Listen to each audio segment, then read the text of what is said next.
Right, so starting with a quick recap, this was the 11 acres that me and Nick detected last Tuesday, the 27th of October.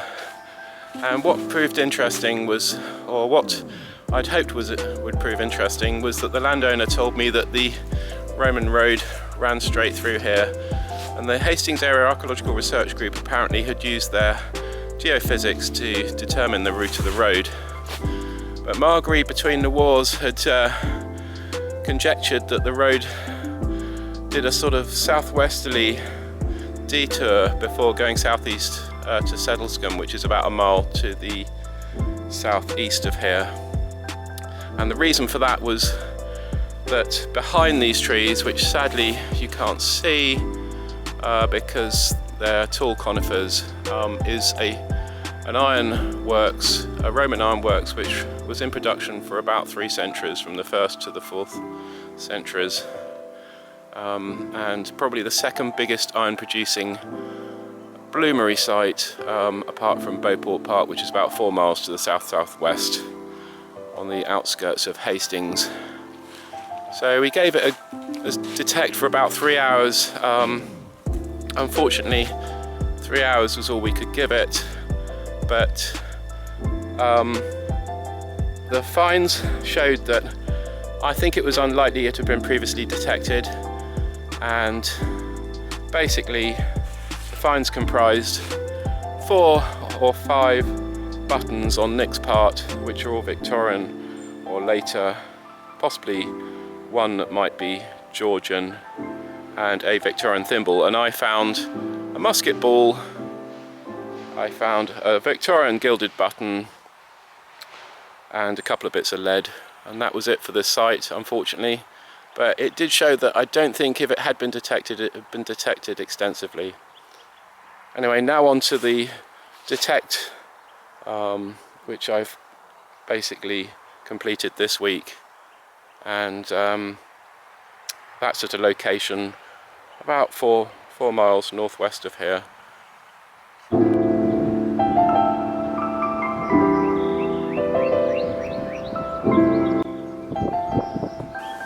Right, today's permission is 20 acres behind me there, and it ties in with Alfred's burrs.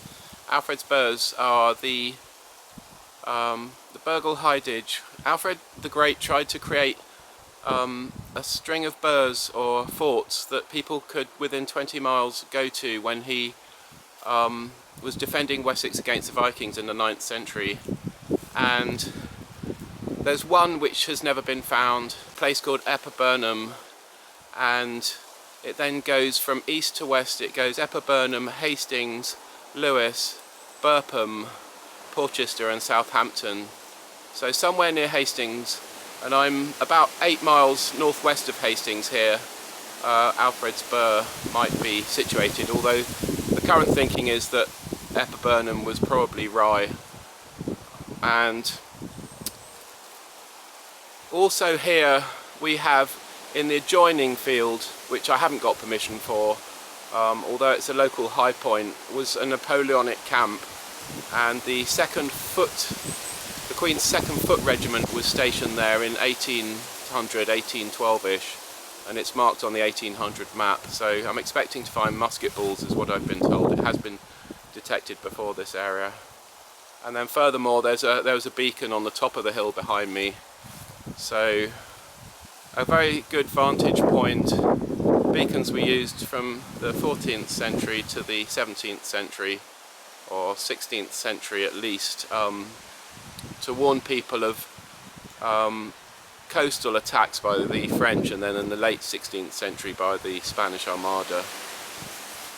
And they were lit to create smoke during the day and light during the night, and a signal could be sent that would reach London within half an hour that way. So we're nearly 120 feet here, and it's just topographically a very interesting spot. So it's all pasture, and I'm just gonna get on and I'll see you at the first hole. Right, looking northeast, I'm in the adjoining field at this point. This is where the Napoleonic barracks were, and as you see there, the beacon, and then looking north you've got quite a view to the north there. We're at some elevation here, so that's looking north. Obscured a little bit by trees in places. And then here stood a windmill in the late 19th century. So this is the adjoining field. It's also, I believe, been looked at by the HAARG in recent times, and that's the view to the southwest. So looking southwest, which you can't quite see because unfortunately it's obscured by trees, but you get the idea.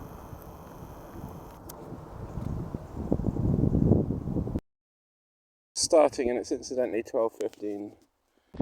So today was just a singular permission, just for myself. I'd asked if I could bring a friend, but I had to comply with the landowner's wishes on that front. So here we are, 20 acres of pasture. Obviously I'm only going to scratch the surface in truth, but there used to be a road that ran straight across the centre between me and that clump of bushes over in the distance. I don't know if you can see, and it used to run across the field and then around the back here, almost encapsulating the Napoleonic camp. So we have that vain hope that obviously if there was a camp here in 1800, maybe the military used it in centuries previous to that. And with the beacon on the top, which you can't see, is hidden by trees behind there at the top of the field, it makes it doubly interesting. Right, first target, 15 at 50%.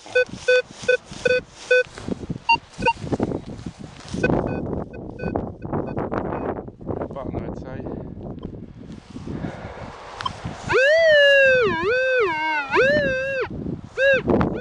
Well, something slightly larger than the button, possibly.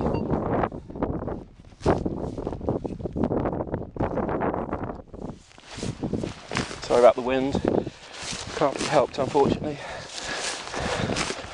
unless I buy a very expensive windproof mic.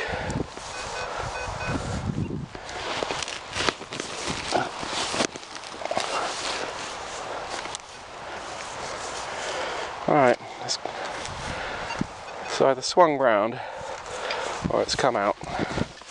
Have a look down the old.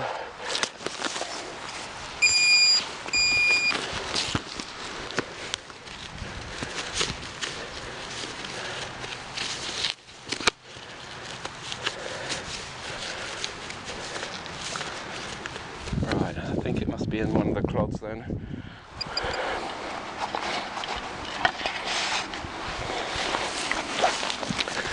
Let's split those clods around.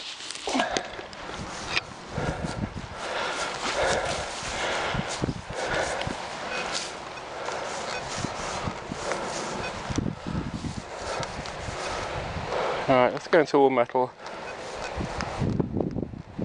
It's now showing iron, unfortunately. Have a listen. I think that's going to be a piece of iron. Unfortunately, off target. That's what iron does, unfortunately. Small bits of it break off and then the centre moves.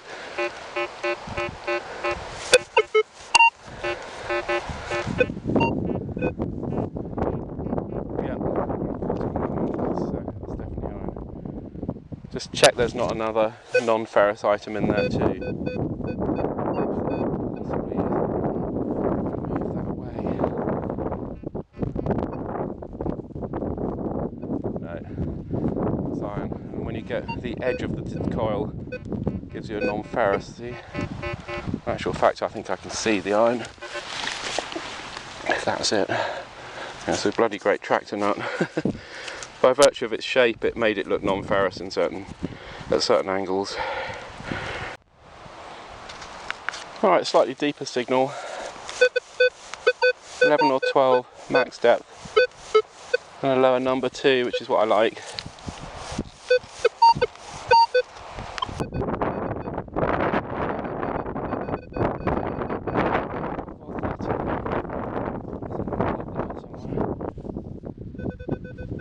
it's in my hand.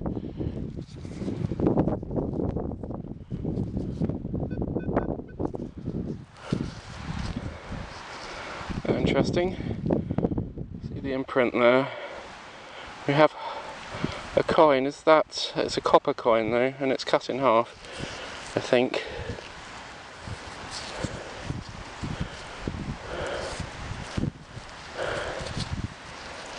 Right. I think it's just fractured, unfortunately.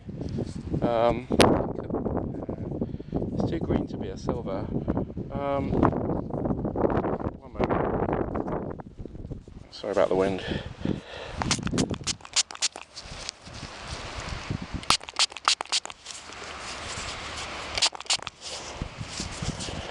Well, I can't see anything on it. It was a coin once,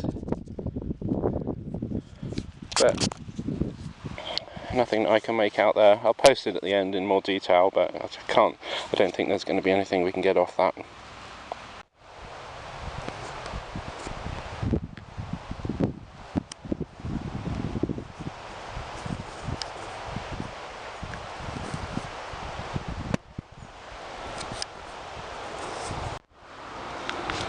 Right, it's a hard one to decide on. There's a little bit of iron tone in there, but not much. 22, 23. Well, that's interesting. Once again,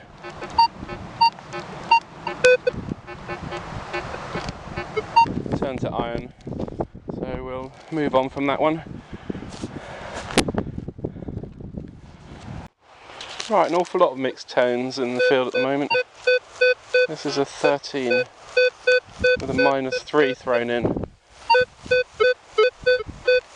Full depth. Come on. As well, so as we got closer to it, it's gone to full iron tone. So we'll pass on that one. Right, this is a 21.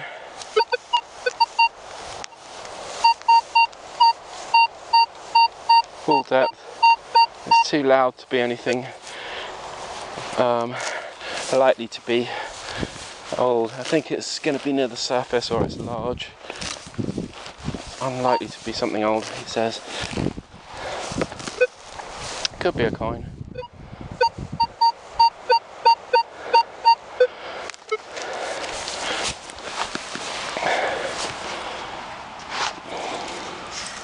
It's quite a crackly tone, as you heard. I'm hoping it's non-ferrous this time.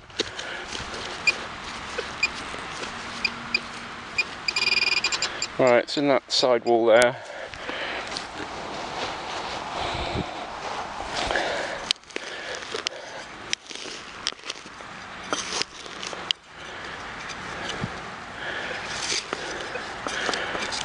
Let's see something there. Piece of aluminium. Oh dear. Right, a 15 after a long period of nothing. Just iron. 14, 15 max depth. That might be iron too, that one.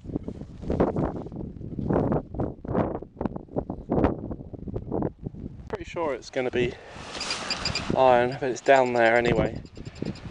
8 inches.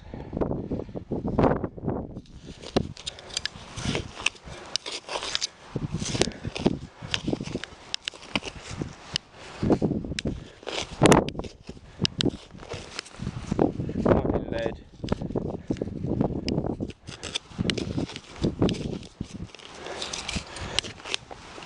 Right, is it out or are we deeper?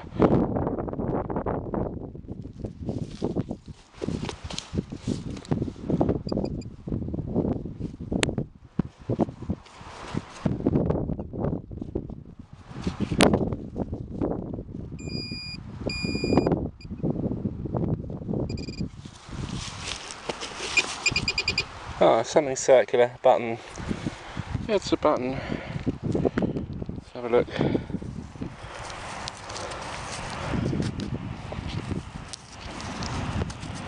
Victorian button. Oh well, it's a something, it's an artefact.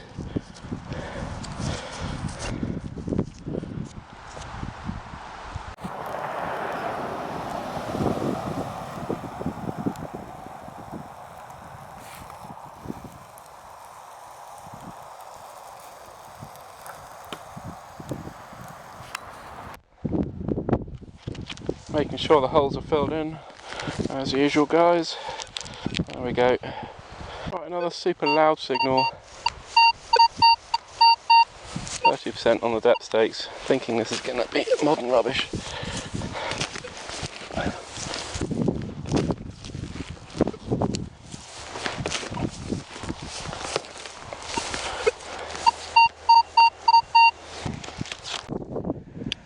Right, it's a, I don't know if you can see there, down in the side of the hole, 6 inches, 5 inches, it's a machine gun cartridge, Second World War. It's not a 50 cal, it's a, I forget which caliber this is, but anyway, possibly from an aircraft or an anti-aircraft gun. Right, an 18. It's a bit iffy, put the iron on. And a small amount of iron tone, it's at full depth, so we give it a dip. Buckle, I think, something vaguely interesting. Down at 7 inches, I'd say. That's a fairly clean buckle, unfortunately. Outside of life, this corner of the field. Right, excuse the wind once again. Got a 13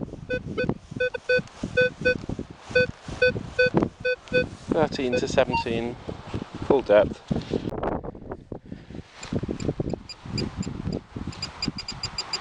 Right, it's in the side wall down at 5 or 6 inches. It may be iron, there's quite a lot of iron tone.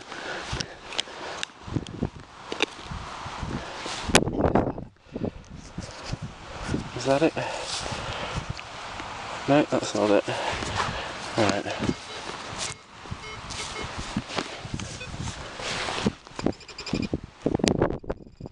We're on it anyway.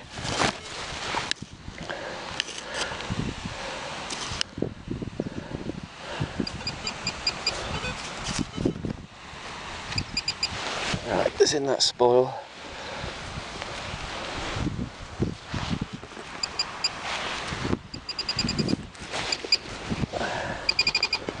Right, in my hand.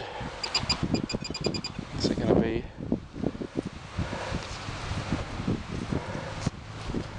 Oh, that's interesting.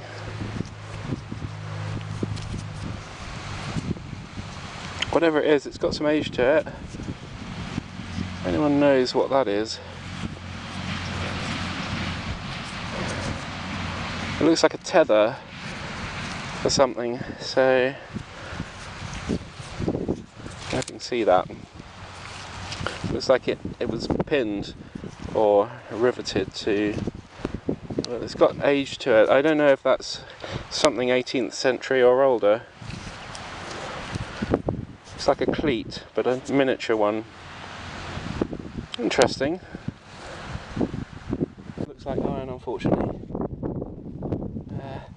What is it?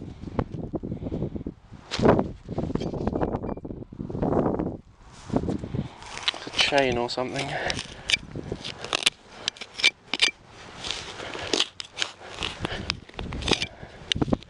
Looks like a piece of chain.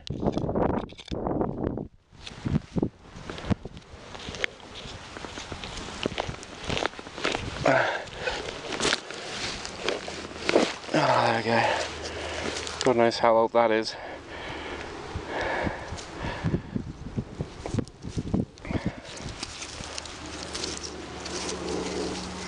I don't know whether I want to take that with me.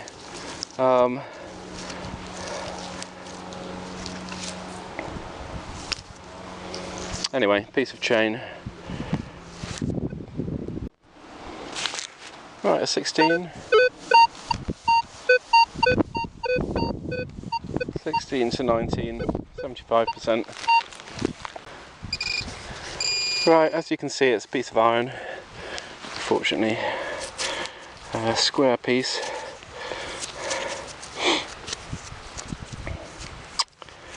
Don't know what to make of that.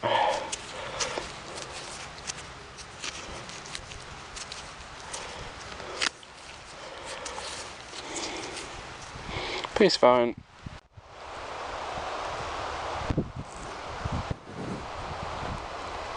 Right, have a 19. Quite a loud signal, but it's saying full depth, so I don't think that's going to be non-ferrous. Right, it's down there, it's in the side wall at 5 or 6 inches. I'm a bit off centre, unfortunately, whatever it's going to be. So that piece of lead I can see. Yeah, pretty sure that's it. Yeah, a lump of lead. Good sign though. Fine bits of lead, activity of some sort. Right, not far from that piece of lead. Sorry about the wind once again.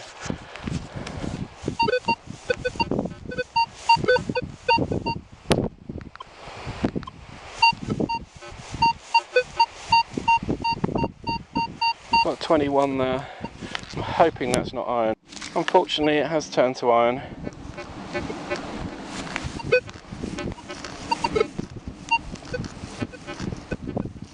So we'll abort that. Right, I'm hoping this one isn't. No, that's definitely not ferrous. I'm hoping that's a coin actually. 80%. Yep, I can actually see the coin before I lift the clod poking out there. You see it there?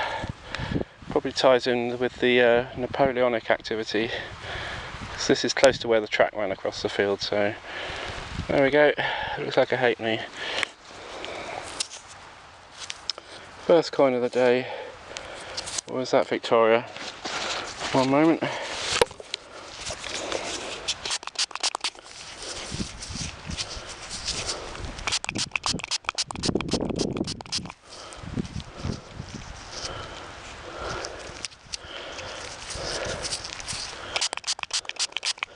I don't want to rub it too much.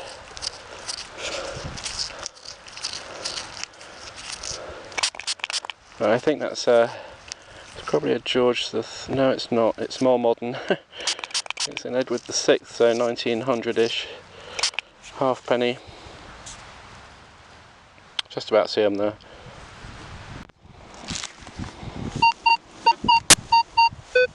.22 at full depth. That sounds a bit coin-like, but it's got a tiny bit of iron tone. Right, this is the first time I've seen natural coming out of the hole, down at about 8 or 10 inches. A pertinent point, because obviously high up and you expect the topsoil to be quite thin higher up, but it may be that the area was forested in Roman times, so there might be a lot of vegetative material sitting on top of the natural, but there's the natural anyway coming through, so or it might be a disturbance is the other thing, which I haven't seen today. But anyway, the find was over here. It's a coin of some sort or a button, one or the other. So it's this one here. It's a coin. It looks like it's completely toasted, but I think that's going to be a George III. I don't think we're going to get much off that. It's a halfpenny or halfpenny. Can I see him?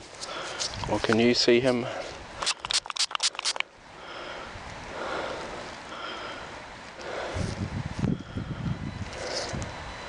Yeah, it's probably ties in with the Napoleonic that I discussed earlier. So early 1800s, late 1700s, halfpenny.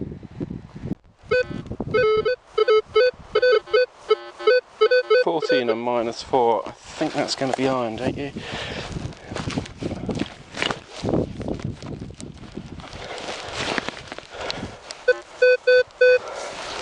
Let's go down there and have a look.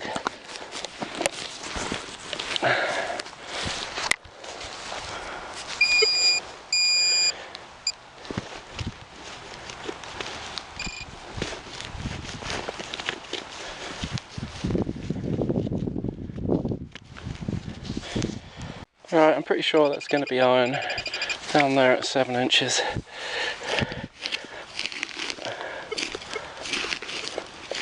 It could be lead.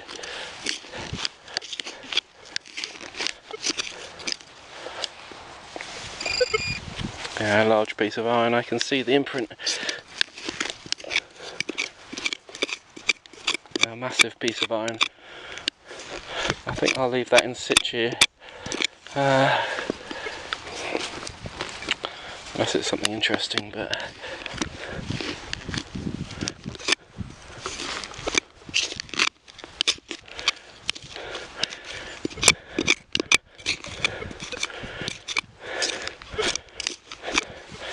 thing of sorts down there. What is that? That's pretty strange. For a piece of iron, a shackle or something. Or is it something more interesting? Maybe.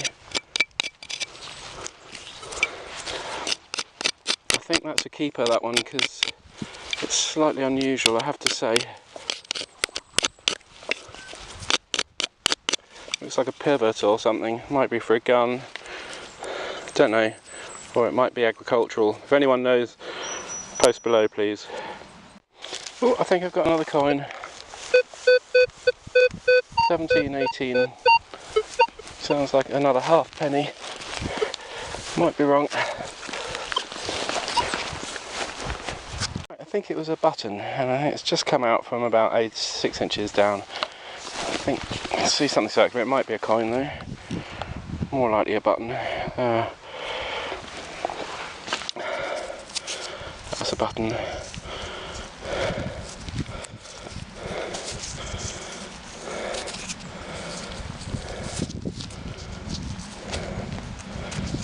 Victorian or Georgian button.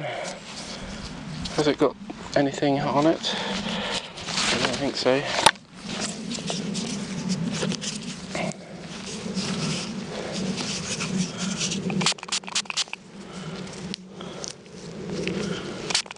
Plain button. Can't immediately see anything on the reverse. Can't see any gilding, for example. This probably ties in with the coin, the last coin, the halfpenny that I just found a few feet away. There we go. Seen. Full depth, probably another button. Nice bit of sandstone coming out there. We are on sandstone here. There's a sand pit marked on the older maps, on the 1800s maps, which is now a pond, I believe. Signal is either deep or small. Very faint. I do like faint signals. No, unfortunately it was off target, so it's down there, still at about 8 inches. 13 I think we said. So I'm expecting it to be a button.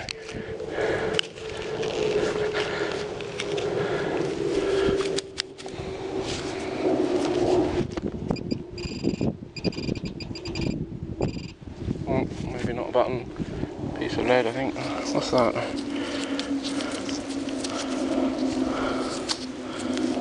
Yeah, piece of lead.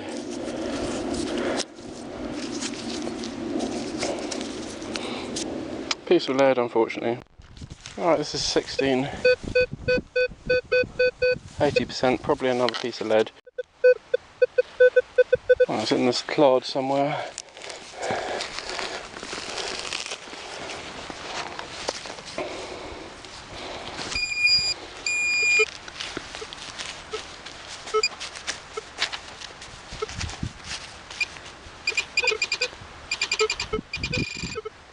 Oh, that's a bullet. 303 bullet.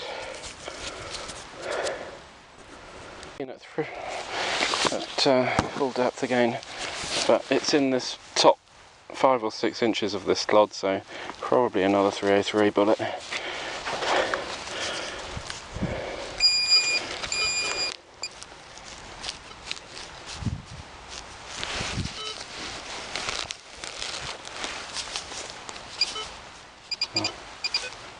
There it is. What is that? Oh, a piece of chrome trim off a vehicle. No, not good. Make this the one the last. It was a 12. It wasn't a very good signal, to be fair. It was down here, about 6 to 8 inches.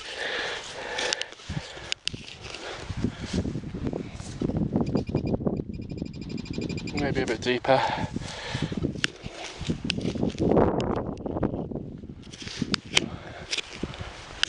It's iron.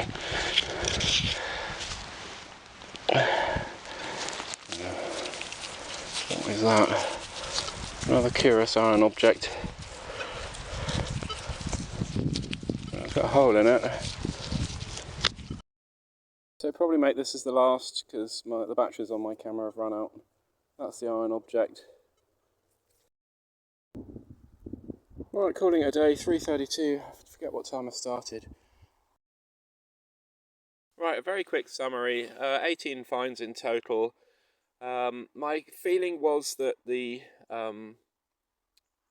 permission had been detected previously, given the percentage of iron compared to non-ferrous. But here we are, 18 targets, 4 bits of iron. Now, if you look at this nut, obviously it's modern, and given the state of preservation, it's so impossible to tell how old these other things are. That thing's quite curious. If anyone knows what that is, I'd be interested to know. But age-wise, impossible to tell. We have I believe it was a 50 cal machine gun bullet, possibly dropped from an aircraft, or it may have been fired from ground artillery. A 303 bullet, a buckle, unknown date, probably 18th or 19th century. I said this was a button, but it's got a shaft which is, a shank which is more like a pin, so it may have been some sort of pin. A piece of lead, don't know if that was a remnant of a musket that's hit something really hard. I don't think it is. It's just a random piece of lead. This can't get anything off it whatsoever, so no details. Piece of lead, piece of car trim, a Victorian button. I'll post a picture up of that and you'll see the maker on the back hopefully, and 2 half pennies. This one is early 1900s. I'll post a picture up of that too, and I think this one is possibly either Victorian or Georgian. So it's early 1800s, that one. And finally this curious item, I posted it on the hub and someone called Flamstead very kindly immediately identified it, which is quite impressive. It's actually, how on earth he did that I don't know, but some very knowledgeable people there. It's a bayonet frog. So the bayonets that the soldiers I mentioned that were stationed next door went into a sort of holder, and that there went through the leather as a way of clipping it in place. So that is part of a bayonet frog. The PAS have similar ones which date from 1850 to 1900. And that's it, guys. As I say, my feeling is that the area has been detected previously. You sometimes get a sort of unnatural ratio of iron to non-ferrous, and that was the case here. So, questionable whether it's worth a revisit, but still, nice to know that there are still things to be found, even though a place has been detected. I'll post the bits and pieces up now that you can see in more detail. Thanks for watching. If you like my videos, please don't forget to like and give a subscription if you want to follow my progress.